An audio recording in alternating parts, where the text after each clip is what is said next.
On Sunday the 4th of May 1997, a fatal vehicle accident occurred at BHP Coal's Blackwater Mine. The accident occurred shortly after lunchtime when a Toyota Land Cruiser driven by a mine employee ran under a large articulated water tanker as it was attempting to overtake. Just as the light vehicle started to overtake, the water tanker started to make a right-hand turn into a coal stockpile area. As a result of the accident, the driver of the Land Cruiser was fatally injured, and his passenger sustained moderate injuries requiring hospitalisation. Both men were maintenance tradesmen returning to a shovel maintenance job located at the southern end of the mine. The accident occurred at a location where overtaking was considered to be safe because of the long straight road and good visibility. It was a situation of the truck driver not being able to see the light vehicle and the occupants of the light vehicle not anticipating the right-hand turn of the truck. It was a manoeuvre not recognised until they were alongside. As a result of taking evasive action and braking, it's believed that the light vehicle came to almost a stop between the right-hand front and drive wheels of the truck. Evidence indicates that the truck drive wheel ran over the bonnet of the light vehicle, tilting it and causing the passenger side to be caught, and the vehicle rolled and crushed by the front and under the tanker unit. The water truck driver stated that he at no time saw the overtaking light vehicle and had not realised he'd hit anything until the truck almost stalled due to the light vehicle being lodged in the tanker unit trailer wheel assembly. This reenactment is based on evidence gained from the accident site and from witness statements. It was filmed using the same water truck operating at similar speeds, engine revs, and the lights in the same condition. This was important to ensure correct relativity and water spray coverage. The objectives are, firstly, to demonstrate nature and cause for the Warden's inquiry, and secondly, to be used as a basis of learning for the mining industry as a whole. This view of the accident scene shows the situation as it was at the completion of recovery operations. The light vehicle is exactly as it was, with the exception that the top of the cab had been removed by emergency cutting equipment. The tanker trailer had been lifted by crane off the light vehicle and set down some 5 metres to the left during recovery operations. The coal stockpile on the left, west side of the haul road is the Ramp 2 West stockpile. It is a stockpile that is not used frequently and then only as a temporary storage for coal which is out of quality specification for the preparation plant at the particular time it has been mined. Often there are periods of a number of months between times the stockpile is used. Prior to the 4th of May, coal had been hauled on an ad hoc basis, that is, not every shift, from Ramp 13 to the north through an area commonly known as Mix Junction. In the week prior to the accident, hauling had been carried out on the Thursday, Friday and the Sunday morning. On Sunday the 4th of May, the overburden shovel, Shovel 28 at Ramp 8 to the south, was down for maintenance, and some of the truck shovel crew were allocated to mine and haul Ramp 13 coal to the Ramp 2 West stockpile. This was the only coal hauling activity that was being carried out on that day. The night shift open cut examiner had erected 2 trucks turning signs, one on the left-hand side of the haul road on the northern and southern sides of the stockpile. These signs were not of any significant size due to the need to safely manually handle in and out of light vehicles. As was normal practice, they were flanked by a witch's hat to draw attention to their presence. The northern sign was located at the position as shown. The coal haulers and water truck entered the stockpile from the southern entrance end and exited from the north end.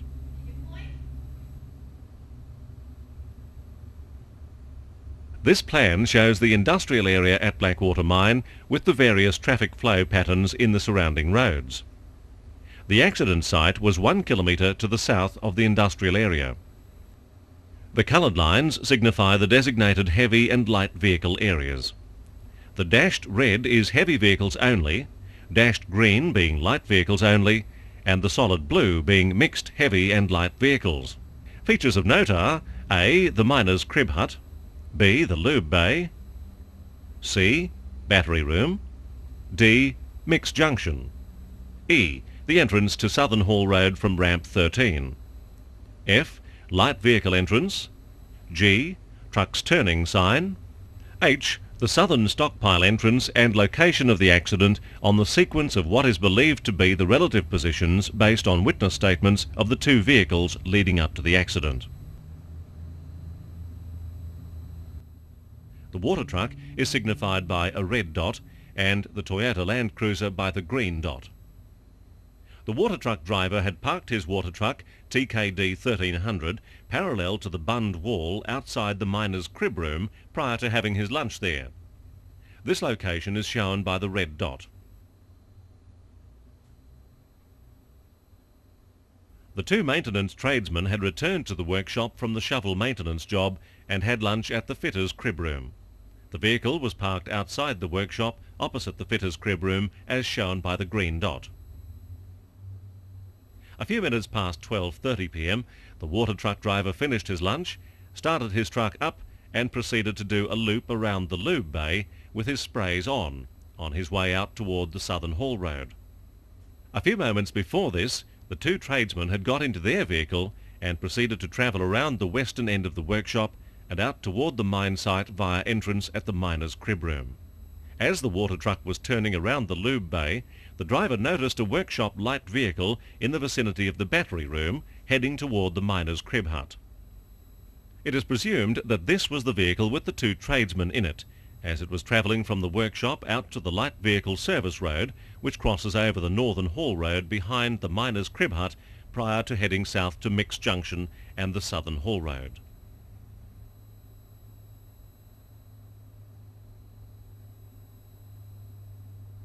What is believed to have been the relative positions of the water truck and the Land Cruiser as the water truck passed through Mixed Junction.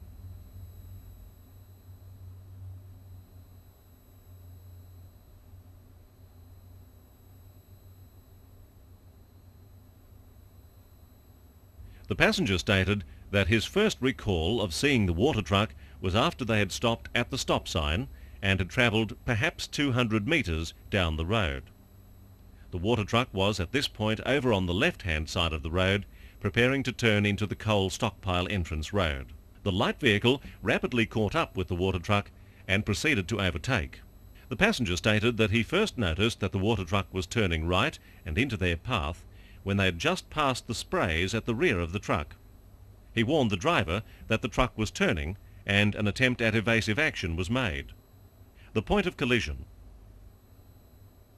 This video sequence was compiled on the basis of the statements given by the water truck driver and the Land Cruiser passenger and other information revealed by the investigation. The water truck driver was involved in the reenactment by giving first-hand directions to the person operating the truck for the videoing sequences.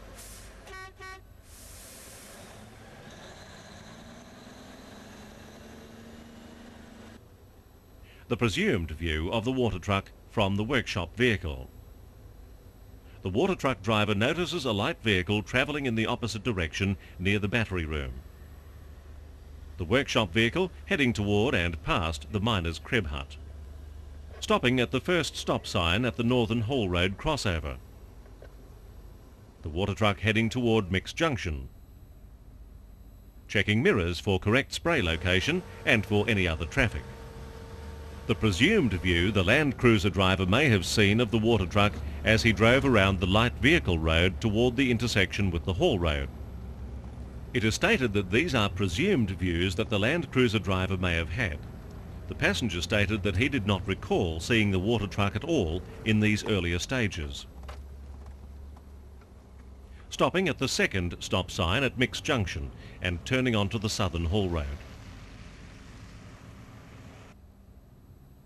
This is believed to be the relative positions, with the light vehicle behind and catching up with the water truck.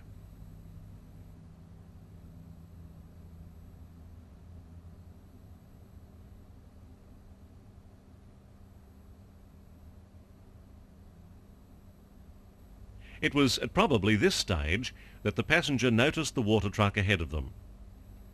It is quite noticeable that with the truck on the left edge of the road, the sprays only cover a little more than half the road, leaving a considerable width of road spray-free, with good visibility of the road ahead. It was at about this point that the passenger noticed the water truck starting to turn into the path of the light vehicle.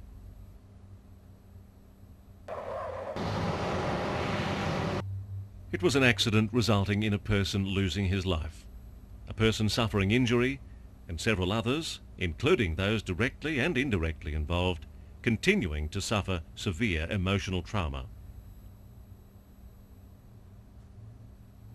The next two video sequences are based on the reenactment of portions of the statements of the water truck driver and the Toyota Land Cruiser passenger.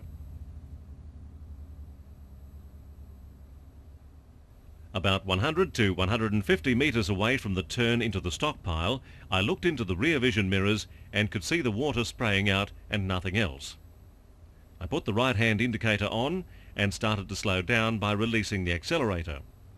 I changed down from fourth to third gear just before the turn when the revs dropped to just under 1500, and then gave the accelerator a touch just to keep it in third gear.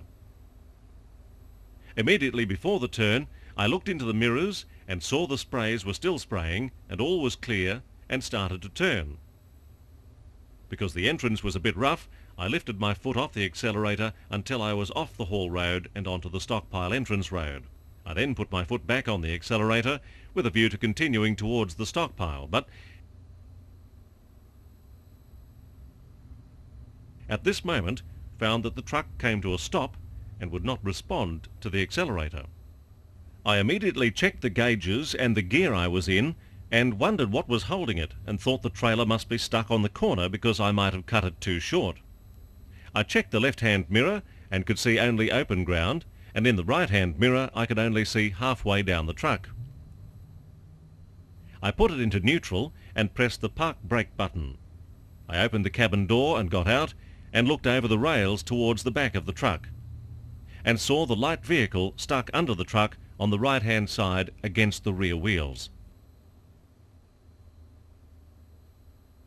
On the Sunday morning, both maintenance tradesmen had travelled over that part of the road past the turn-off to the stockpile on 2 occasions, not noticing any coal haulers. The only evidence they may have seen, and not realised the significance of, was a scattering of coal spillage on the outer radius of the truck turning circle into the dump. This was later evident to several persons when they arrived at the accident scene. Quoting from the Land Cruiser passenger's statement in relation to the 2 trips past this area that morning. On the early morning trip to Shovel 28, we went south on the southern haul road. I was on the left-hand side in the rear of the twin cab. We were talking about the Labour Day events, and I don't recall noticing anything different or activities along the route. And on the trip back to the workshop with the driver fitter, the passenger fitter stated, "At about 11:30 to 11:40 a.m, I got into a Land Cruiser Trayback with him driving, and we headed back to the fitter's crib hut. We didn't talk much, and he was taking his time. I didn't notice anything in particular on the way back. I don't remember there being any trucks on the road." The following video sequence starts from the workshop light vehicle turning out onto the southern haul road prior to the Land Cruiser passenger seeing the water truck ahead. We stopped at the stop sign and then pulled out onto the haul road and headed south. We had travelled a short distance down the haul road, perhaps 200 metres. I noticed the water cart. It was over close to the left-hand edge of the road. All sprays were on, and the left-hand sprays were spraying out past the guideposts. It's difficult to remember just how far ahead the truck was when I noticed it. The water truck seemed to be going slowly. I thought slower than normal. We were a fair way back. We were clear of the mist from the sprays from the water cart when the driver started to move across to the right-hand side of the road. My attention went to winding up the window as I anticipated being sprayed. As it turned out, we were far enough over to the right side of the road to be completely clear of the sprays. I recall we were originally on the wet part of the road behind the water cart, but when we moved over to the right, I'm sure it was dry. I recall being level with the end of the truck beside the sprays and looked up to observe the truck and the road ahead. It wouldn't have been for more than a few seconds, and I noticed it was turning. I said, "I think this bastard's turning."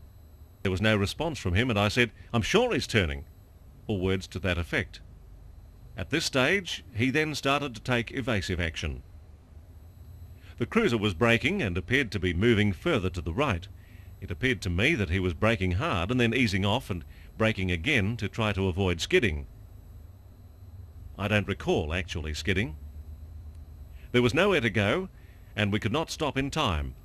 I'm sure we hit the drive wheel of the truck toward the front of the wheel. The front passenger side of the Toyota contacted first.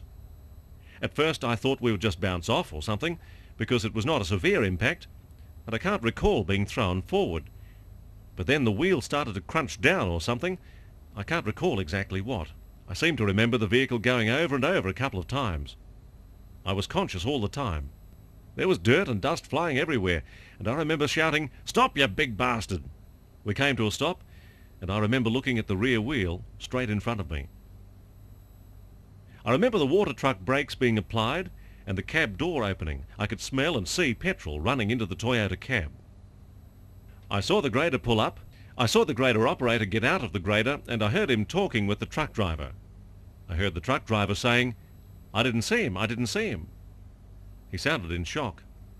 I sang out again and someone responded. Over the next few minutes there were a number of people arriving. I remember I talked to the ambulance man first, and I remember different members of the rescue squad coming to talk to me. They communicated with me all the time. They did a great job. One of the important queries of the investigation was the visibility of the water truck turning indicators to persons intending to overtake. The water truck driver stated that the right-hand indicator was turned on 100 to 150 metres away from the turn. The Land Cruiser passenger stated that he did not notice it as they came up behind the water truck. This next sequence of shots shows the indicators from several aspects. The state of the rear indicators had been protected from the time of the accident, so were assumed to have a similar illumination. This close-up shot shows the indicators to be quite visible, as is the forward view.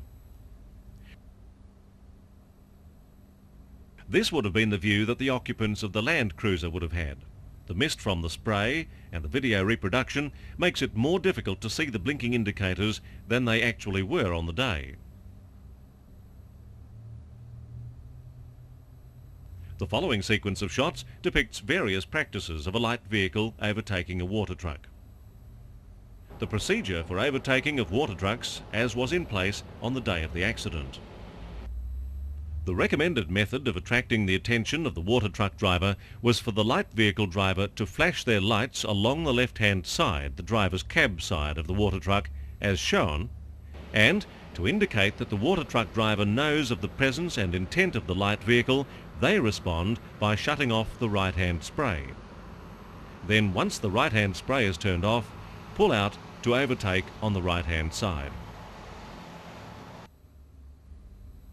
Overtaking around the sprays. Here, whether the truck driver is aware of the presence of the light vehicle or not, the vehicle pulls right out to the extreme right-hand side of the road to overtake around the sprays. This practice was not recommended, as the overtaking driver has to ensure that the road ahead is clear. Often, this could be difficult if the water spray was right across the road, as shown in this scene. Also, there is the risk that the water truck does not undertake an unexpected manoeuvre that puts the light vehicle in danger, as happened with the incident on the 4th of May. An incorrect and dangerous procedure of overtaking by passing through the sprays. Here, the overtaking vehicle passes directly through the water stream. The presumed procedure used by the driver of the Land Cruiser on the day of the accident. The Land Cruiser driver did not appear to make any positive attempt to attract the water truck driver's attention or otherwise notify him of his intention to overtake. He was stated to drive up behind and directly overtake around the sprays. There are two issues of consideration here.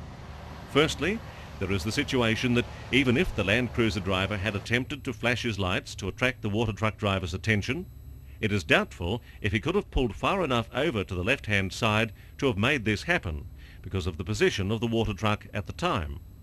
Secondly, because of the position and speed of the water truck and the fact that the road adjacent and ahead was spray-free and clear of traffic, it would be natural to assume that the action of overtaking could be done in complete safety, not realising that the entrance to the stockpile was just ahead of the water truck. The procedure that was put in place on the 5th of May, the day after the accident. One of the major contributing causes of the accident was the lack of communication of intent to overtake, and the fact that the water truck driver was not aware of the presence of the light vehicle. To ensure that the matter of communication of intent to overtake and knowledge of understanding of this intent was instilled into road users, a strict procedure was introduced to control risk in the overtaking of heavy vehicles by light vehicles. In summary, this procedure is no light vehicle to overtake any heavy vehicle unless the driver of the light vehicle contacts the heavy vehicle by two-way radio. Advice is given of intent to overtake. Only overtake once received positive response from driver of heavy vehicle. If it is a water truck, the right-hand spray to be dropped off. If no radio response received, do not overtake. The following sequence depicts this procedure.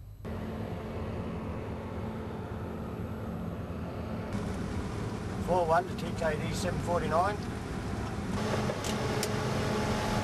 TK 749. I wish to pass. Right now, turn the spray off and give me a pass. Spray off, I'm about to pass.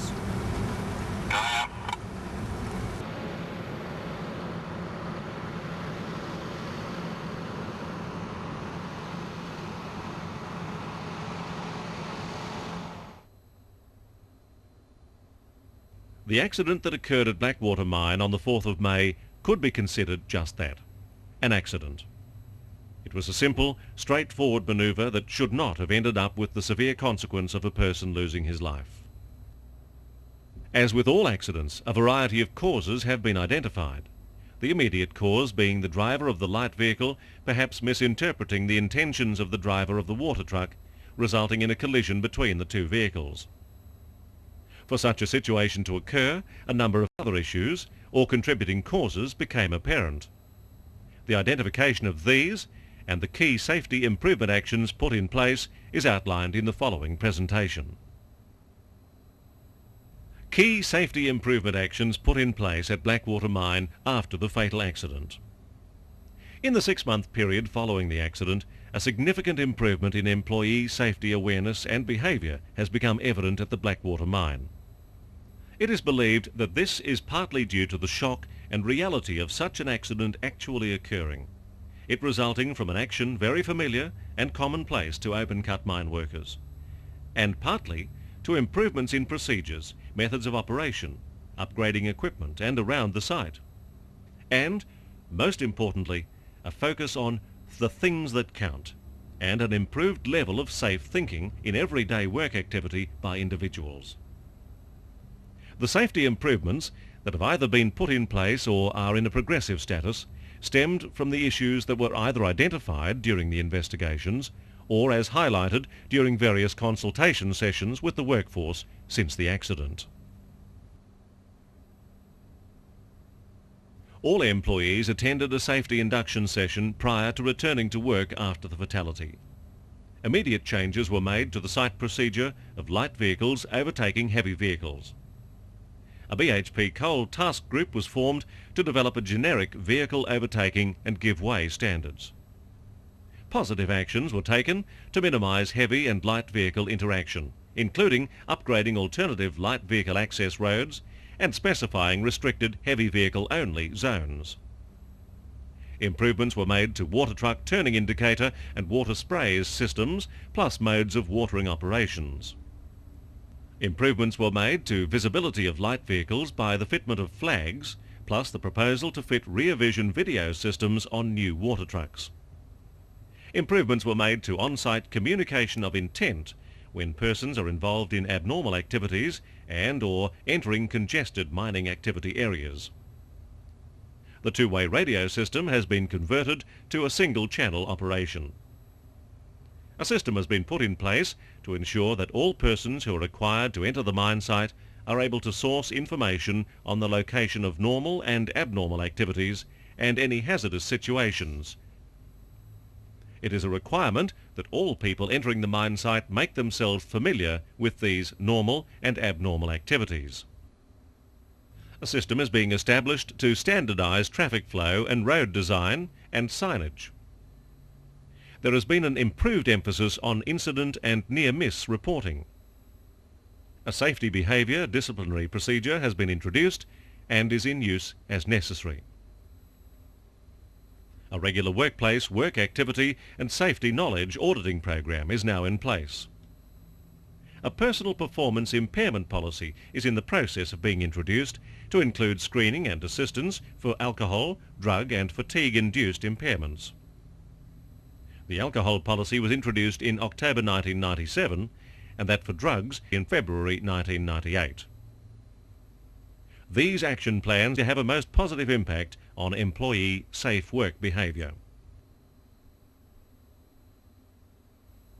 Our condolences and deepest sympathy go to the family and friends of a valued employee no longer with us, as does our ongoing empathy and support to those people still suffering the emotional trauma of the accident. Acknowledgement is made of the professionalism demonstrated by the people and organisations who responded to the emergency on the day. These included the Blackwater Mine employees at the site, the Blackwater Mine Fire Rescue personnel, the site and town Queensland Ambulance Service personnel, the Blackwater Fire Service, the Blackwater Police, the Blackwater Hospital and medical staff, the Queensland Rescue Helicopter Service, the Salvation Army and Centre Care. Acknowledgement is also made of the objective cooperation of all parties involved in the investigations